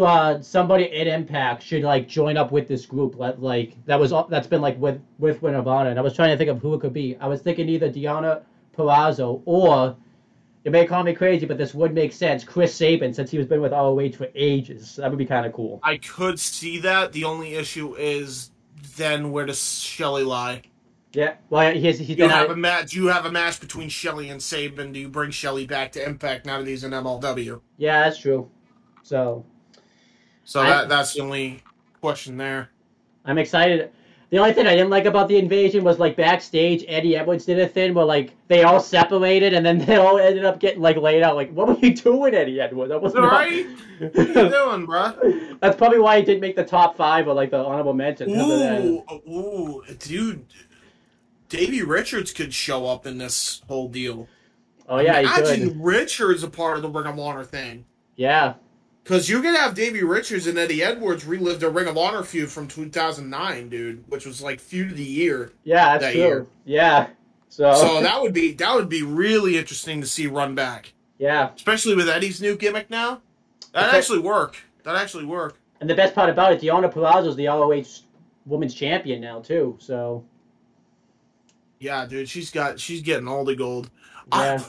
So she's got 2 pieces of gold now, right? So she's got the Ring of Honor Women's Championship, and she's got the Triple A, Lana Durena's title. Yeah. Fucking I'm calling it a women's title. Fuck it. I don't care. It's too complicated. And yeah, where do you go? There's a lot of moving pieces in the women's division outside of WWE that I'm really interested in. Yeah. AAA, Ring of Honor, Impact, fucking AEW as well with their TBS women's division and AEW women's division. Yeah. It's really interesting right now. And we'd be reminiscent if we didn't fucking mention the Knockouts title. Yeah. Knockouts tag titles, rather, with the Inspirations. Yeah. Dude, the Inspirations, fuck. They've been doing bits on television. Really good stuff all around. I know. Let's get to my number 3, though. Yeah. Adam Cole's promo from this week. So he came out and I love the infighting they're doing with the Elite. That's good because it's going to lead to. I love the story they're telling, because it's you don't know what's going on with Kyle and Adam Cole. Yeah, and there's that already built-in feud between the Young Bucks and Red Dragon that have been going on for years before they went to NXT. Yeah. There's so many moving parts here, and I really like that. I really, really like that. I think one of my favorite things about it is the Young Bucks mentioned that they beat COVID in 2 days and were somehow still booed for that. How does that happen? How did that happen? No, the Young Bucks, man. Dude, they can get major heat. Yeah. Which is what makes them top tier, man. But it really does. I love this infighting that they're doing, and then it led to Best Friends coming out. And you messed up if Orange Cassidy is freaking mad at you. You messed up. Yeah, dude. I love how like he gets into these feuds that make him actually like try. It actually progresses his character and everything like that. Yeah. I hope it keeps progressing too, because I want Orange Cassidy to start fully trying. Yeah. And I love Britt Baker joined. Yeah. Officially. I fucking love this. This crew looks amazing. I almost don't want any dissension now.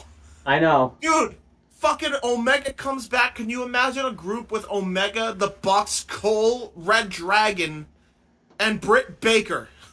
Yeah, that'd be great. Yes, please. I wish Omega didn't get hurt when he did. I mean, I know he was hurt already, but I wish he's coming back in February though. He's coming back in February. But this was awesome. Like, I even love the bit later in the night too, where they were just freaking ragging on Brandon Cutler, man. Like, dude, Brandon Cutler just getting shit on by everybody. Yeah, it was awesome. It ruled. Like, but yeah, no, I'm very intrigued with where this is going. I'm really intrigued. Yeah. And like it looks like everyone's even all good now, but you notice too, by the way, there's a bit of storytelling that I don't think really anyone's ever talked about. You notice when Kenny Omega left, he left the Young Bucks in charge. He didn't even acknowledge Adam Cole when he left. Like, that was even the best part about it. Right, and that's the best thing. It's like Kenny Omega. And that little subtlety of he didn't leave Adam Cole in charge, but he took charge. Yeah, because you notice he's taken charge here. Yeah. Adam Cole is in such a weird conundrum here. Like, and I like that. I like that. Ooh, and don't forget Riho. Riho kind of plays into this because Kenny Omega and Riho has that relationship. I don't know what it is. She just beat her. Yeah.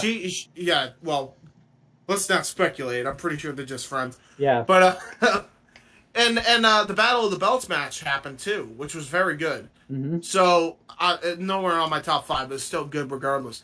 But they had that, so that plays into that too. So there's a lot of moving parts there, and I like this story. You also forgetting one thing before Omega left too. No one talked about this. I feel like because Kenny Omega said he has not gone back yet and watched that world title. He doesn't even know that the Young Bucks gave Heyman Adam Page the approval to be the champ. He doesn't even know that happened. Like, that's even another part of the storytelling right there too. That's true. So that's This is really going to be interesting the way they tell the story. I don't even know where they're going to go, and I mean, Impact might not be with this whole... Impact might come back sooner rather than later, too. We don't even know if they're going to continue the Good Brothers angle with it as well, and we don't even know if the Bullet Club stuff is going to be coming back up. Yeah. Like, there's a lot of unpredictability with the storyline, which I think is a fucking great thing here. It's fucking great. Because there's so many directions you can go with this. I mean, I still just love the feud with best friends and everything like that too. So yeah, for sure. What's your number 3? Is this anywhere on your list, by the way? My number 3. I'm gonna probably pick different. I would probably say my number 3 is Cardona winning the ECW television title from Rhino. I heard about this, yeah. Fucking awesome. So, as crazy as this sounds, WWE might not actually own the intellectual property of that title. So this might be official. Okay. So, Cardona, after 20 fucking years, may have dethroned Rhino for the ECW television title at GCW. How did they make this happen? Like, I don't know, but I love it. I love that he's holding the belt. It's fucking... I love here Cardona, man. I want Cardona to be on... I want him to be like this on Impact and NWA, too. Like, this dude is fucking money. He's already like... money as a heel. He's already like this in NWA. They might build to it on Impact, because he just lost a big title match, so... I want him, and I would love to see like Chelsea Green a part of this. I think what is it? They're doing him versus Janela, right? Yeah, that's probably. And they did a whole thing with like Janela doing Randy Savage like photo shoot with him and Chelsea Green. Yes. I love that. That's cool. That's Yeah. pretty. That's jokes. But yeah, man. Fucking. That's my number 3. That the fact that that match happened and it was for an ECW title on an indie show. Yeah. Even if it wasn't in an official capacity, as far as we know yet. Dude, like shit being crazy. Was the Adam Cole promo anywhere on your list, by the way? You didn't answer that question. No. You know what it is? I'm trying to pick different from you. Okay. Because I'm not trying to pick the same thing. So number 2, my number 2 was your number 4, the Brock Lesnar Bobby Lashley face-off, or whatever it was. So we already talked about. What's your number 2? I said it earlier. It was your honorable mention. Was it the CM Punk Wardlow match, right? It was, yes. Yeah, no, that was my number 2 by far. No, that was my number 5. I think I talked about it at number 5. Oh, so was it Heyman Adam Page's promo then? I believe so, yes. Okay. Yeah, it was Adam Page's promo. Because I know it's not AJ Styles versus Grayson Waller, so it's got to be one of those two. No. It's definitely Page and Lambert. And then my number 1, it's a WWE moment, but I don't care booking or anything. You get these two in the ring, it's just magic. Roman Reigns and Seth Rollins' face-off this week was just excellent this week. Yes. Seth Rollins, I love that he's a face now with the gimmick. He's not quite a baby face. He was definitely the most face. I think it's. I'm gonna be honest with you though. I hate the gimmick. I don't blame you. It's awful. It's not. It doesn't scream Seth Rollins to me. Which is kind of what's kind of sucks is I gave you this gimmick in a fantasy booking series, so it's like, uh-oh. Not real. No, not even. That was the Messiah gimmick. This is. Yeah, he's the Drip Master or whatever the hell. He's kind of mixed both of the gimmicks. He basically did what AJ did in TNA right before he left, where he was the evil ways AJ and the phenomenal AJ or whatever. I don't know. Well, no, I'll tell you exactly what he is. He's just Mark Hamill Joker. Yeah. No, he's not Mark Hamill Joker. He's the Joker that came out recently. The one that there's like memes about, you get what you fucking deserve or whatever. I get what you mean. I think I know where you're going with this. That Joker. That's the gimmick. That's the gimmick. I just can't think of the actor off the top of my head. I still love the segment, though. I love how the jabs they were giving at each other, where Seth Rollins was talking about how without him, Roman Reigns wouldn't be a thing. How Roman Reigns mentioned that Seth Rollins wasn't even the biggest, wasn't even the top star in the household. How Roman Reigns didn't even want to waste his time with any of this stuff.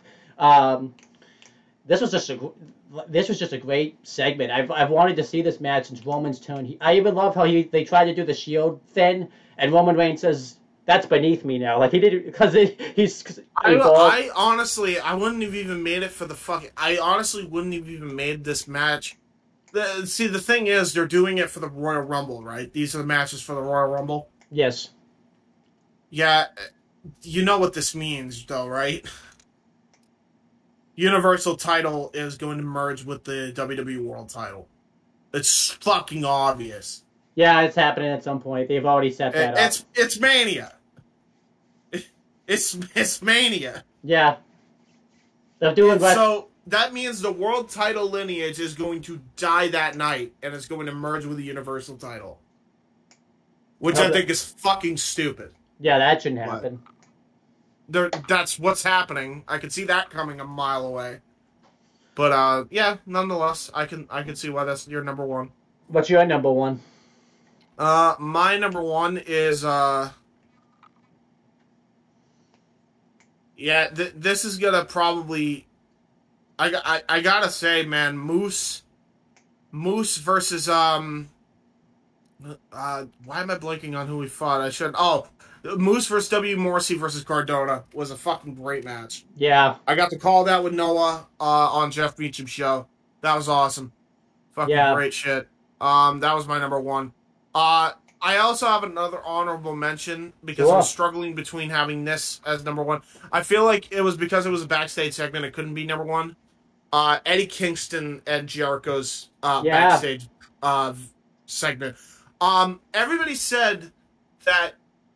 Eddie Kingston interrupted Jericho. I disagree.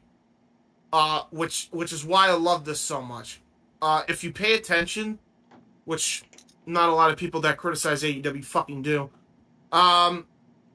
Kingston showed up after Jericho finished his point because Eddie Kingston's been cut off so much when doing a backstage interview, and even though he hates Jericho, he has enough respect to him as a man not to interrupt his airtime. And then come in and actually talk after he finished his point. Yeah. Love that. Love that, love that, love that, love that.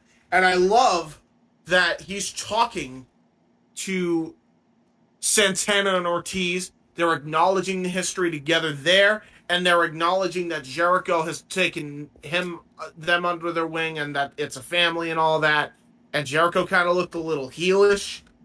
Yeah. So who the hell knows where that's going? But I like that. I love how real both guys came across in this backstage segment. Like, anything that Eddie Kingston touches turns to gold. You know, and the funny thing is, too, like, no one has to turn, as we saw with the Punk feud with Eddie Kingston, nobody's got to turn out of this, too, which is great. So, true. You know what? I'm going to change my mind on Moose versus Cardona versus W. Morrissey. That's going to be an honorable mention. I'd be stupid if I did not mention Sammy Gavar versus Dustin Rhodes. Yeah. Holy shit, what a match. This fucking match. First off, he pulled a Canadian destroyer, a Texan destroyer, if you will. Dustin did, through a fucking table, clean as a whistle, and it was fucking brutal looking. Yeah. Sammy Guevara, I mean, he's just showing why he's should have never lost the belt probably in the first place. Yeah. And I'm glad he's the interim champion. It looks like they're going to build up to a match at Revolution or Beach Break for the TNT title, which I really like. And yeah, man, this is cool. This is really cool. I really like that Dustin got a TNT title showcase on Battle of the Belts. Yeah. Honestly, probably should have been the main event. I'm going to be honest with you, Chief. Yeah. That should have been the main event. I would have put Riho and Britt first, Ricky Starks and Seidel second, and this be the main event. Yeah. Because it was so fucking good. Like, it was the best match on the show. It was the best match of this week, honestly, in my opinion. Okay. Nothing even comes close, I don't think.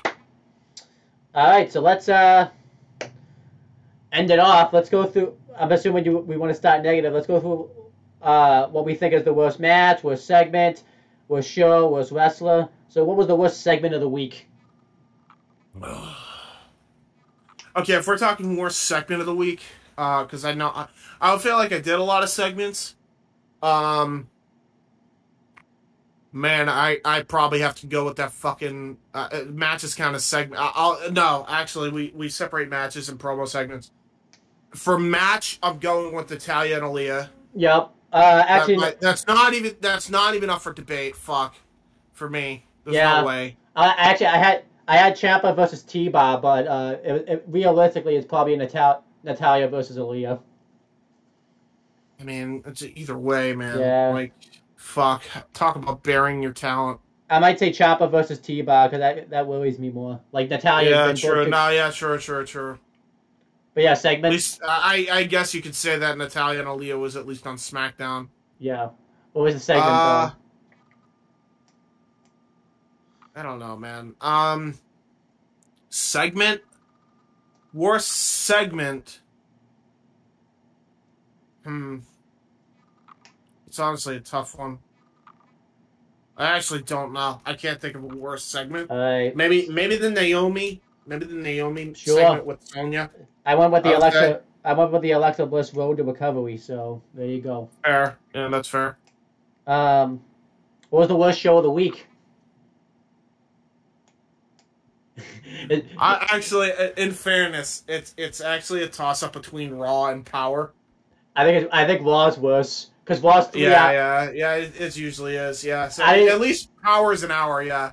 I didn't even go through some of the stuff. There was a 24/7 title segment that was clunky. They set up a match between Almas and Reggie just because Reggie bumped into him by accident. For fuck's sake.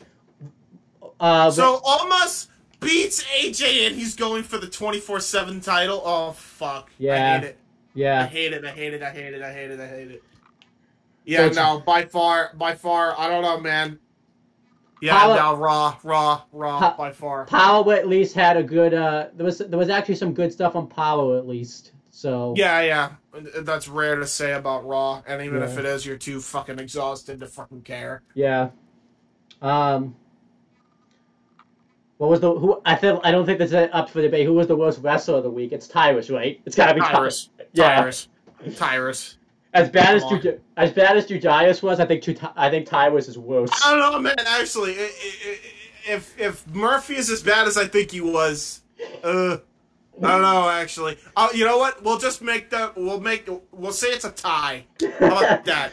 It's a fucking tie between whatever his fucking name is now and Tyrus. Okay. There we go. Done. It's a tie. Who was the underrated wrestler of the week? Ooh, This could be by the fans or by booking. It's a good question, you know. I'd probably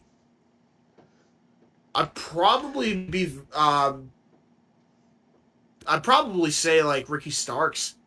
Yeah, he was really good. I'd actually say Ricky Starks because like everybody knows him as like the promo guy of Team Taz, but when he fought Matt Sydal this week, and I'm sure he's gonna have a belter with Jay Lethal, man, like he's gonna remind people how good he truly is in that ring. Every time he steps foot in the ring, he reminds people how good. For me, it's T-Bar. He should be doing so much better things than being on main event and having the name T-Bar. He should be fair enough. I could see why. But you gotta understand that like people don't like see the talent that he has, whereas at least with Ricky, it's like because there's so much that they need to give other people, like Ricky has to kind of be on the sidelines a bit. Yeah.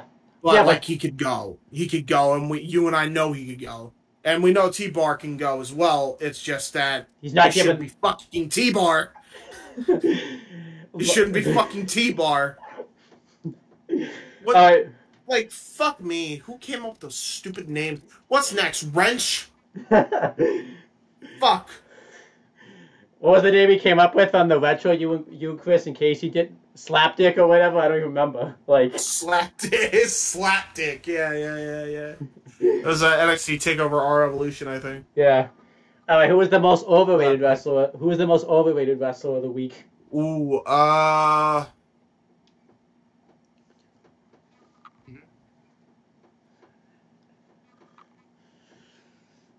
Big Swole. Okay, yeah, that's done. That's fair. For me. Big Swole. So for me, I wanted to put like Tyrus because he's the champ, but his gimmick's at least good. I wanted to put Almas, but it gives me an excuse to talk about this because we haven't talked about it yet. And he was on the show. Trevor Murdoch, because he should not be the NWA World Champion. So glad. Okay, I'm not the only one who thinks it. Okay. Agreed. I can see that. I actually should have went with him. Fuck. No, I'm sticking with my pick though. Yeah. But yeah, no. Murdoch. It's time to go. Yeah. Did I tell you how he's? I don't know if you've seen his matches recently. He gets so gassed so easily now. Gee, I wonder why it doesn't look. Dude, the fucking dude looks like he ate like 10 pounds of steak. This week was the worst. He is fucking terrible, bro. He's in terrible ring shape. He wasn't always. I'm sorry, guys. Yeah. I am sorry. I understand that people like the dude as a person.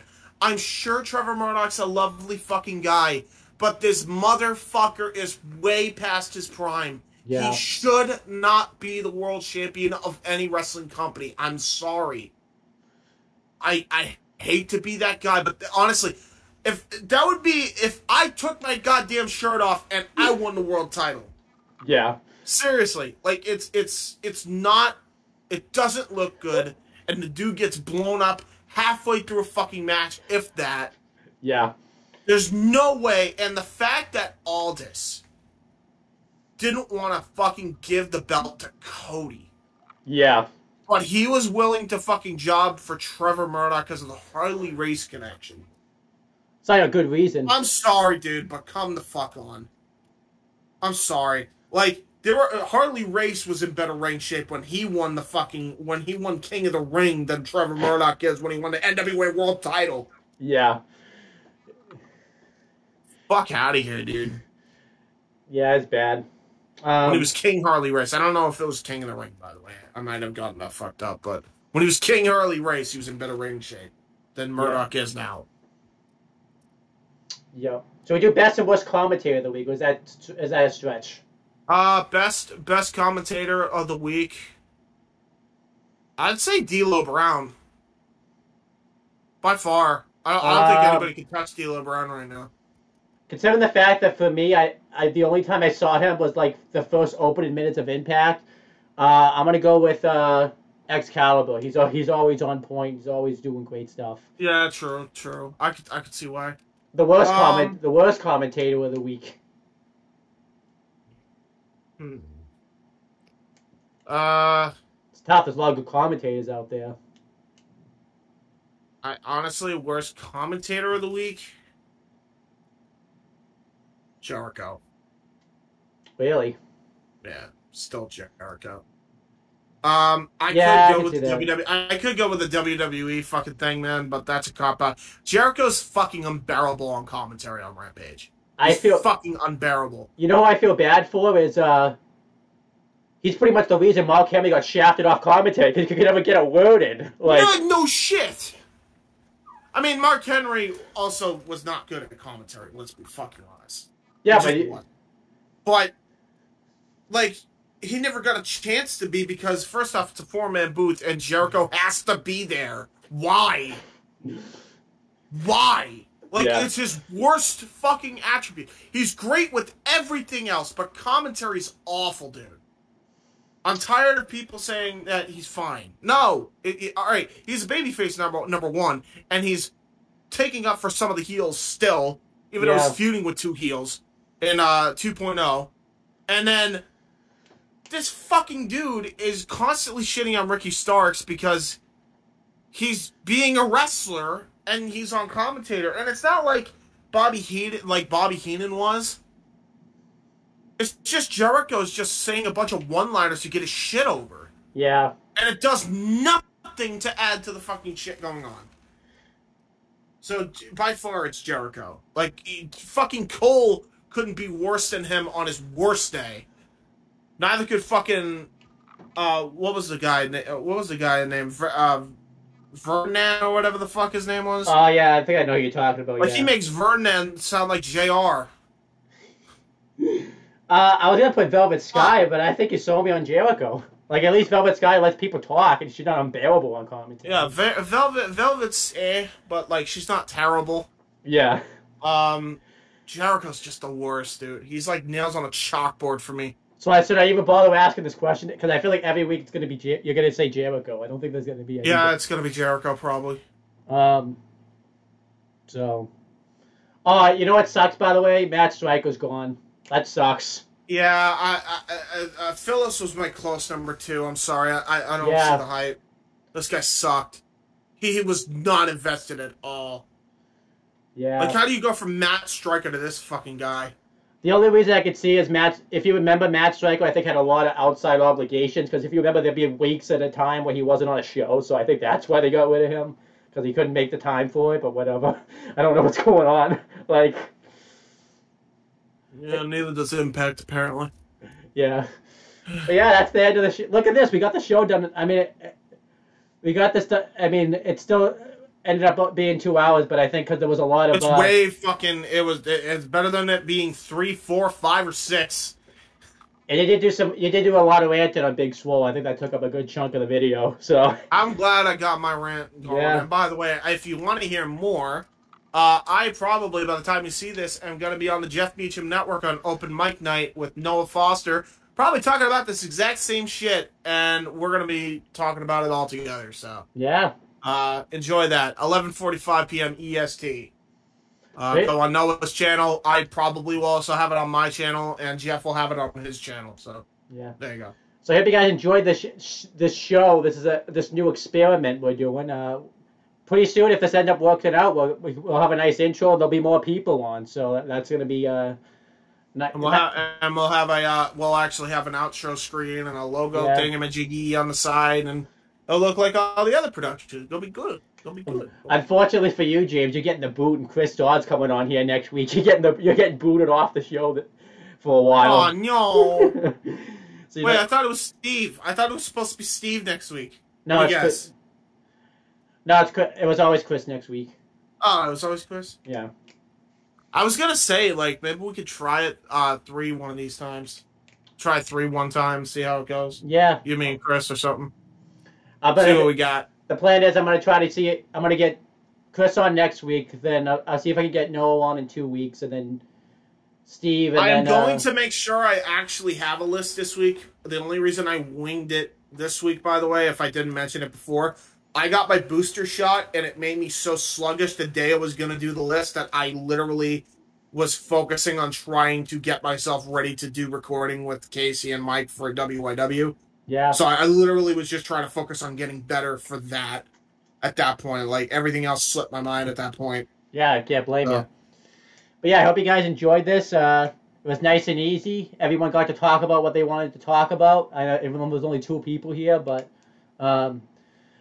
yeah, you didn't have to hate yourself talking about WWE, and so you actually you actually enjoyed it for a change, except when it was negative. So, I mean, this was enjoyable. Like, yeah. I didn't feel like it was a force at all. Yeah. So that's pretty much it, guys. Thank you guys for watching. If you want to follow all the stuff, it's in the description. Just click all that stuff and put it in your tab with all that stuff. I don't know. Just do whatever it is you're gonna do with that stuff. Like, do it now. Yeah, right this second. Don't even waste any time. So, and don't forget, also on my channel, on Casey's channel, and on Owen's channel, there is a link tree now as for all of our socials as well. Yeah. When you click on our channel, so go check that out as well. So all you bot accounts out there that follow me on Instagram all the time can follow me on there now. So. I can't even begin to tell you like the amount of bot accounts I get a day. It's like the fucking stereotypical e-girl fucking photo that like it's not fucking real, and they just stole it from like some fucking Getty fucking images. Yeah, and they're like, how you doing, sexy, or something like that, and bad grammar, and then you're just like 350. or like the accounts that try to get you to donate to like a thing that's not real, or what? Donate money to something that's not even. Oh my fuck! I hate those ones. Yeah, the scamming ones. Yeah, dude, it's like fucking like scam calls, but in Instagram DM. I know. Anyhow, like it's like for car insurance and shit. It's great. We're gonna end this show now. Let's hope by the next time you and I are on, Trevor Murdoch loses the belt, but it's probably not gonna happen. So. No. He's holding that belt for a long time, and oh boy. Shit.